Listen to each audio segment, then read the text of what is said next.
building a crazy paving terrace. First there's your groundwork, there's your stone in there. You got to level that out, and you put your level at the back there, and you got to get your level for the side so you know what height to do it all at. And then you've got to remember, you've got to have a fall, that's for the rain, so it can go away and doesn't flood your house. It puts a line at the front there, so it's in line with our other terrace. We puts another one in there, and the fall again away from the house, so all the rain falls away. Then we put another line in there, up along there, so we got a nice straight line at the end of the job. It's a bit rough now, that's the blocks we're going to be using to make the edges. There's a little bit of shuttering for a future wall we'll be building there. And you got to level that hardcore and get it nice and flat to the levels you made. You lay your blocks around the edges, nice and neat. Lay an over edge there at the top. And if you lay that properly, then the rest of the job's much easier.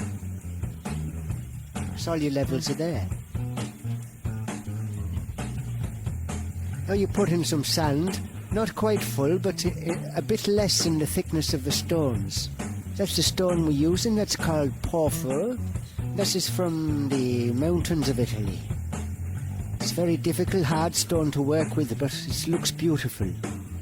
And as you see, the edging blocks are made out of the same material. Keep a little bit of harmony there. And now the big puzzle starts, but don't forget your lines. All the time you got to be thinking of your lines, because if you don't get them right at the beginning, then at the end you'll have trouble. You'll have to rip it all up again, because it'll be up all over the place.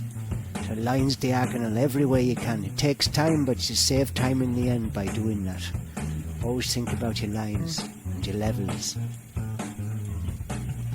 When cutting the stones, you need to use a diamond saw grinder, and you always cut the stone from behind, because then you can break it and it looks like a nice cut, not a sharp cut there. And you also need a chisel as well to chip away the edges to make them fit, and not forgetting the old level, because that level's important. So now you've finished almost, and you can chuck loads of water on it to make the sand go in the cracks and pack it all down.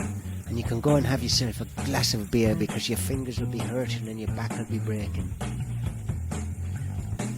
Well, that's it for now. I'll be going now, and I hope you enjoyed this little video.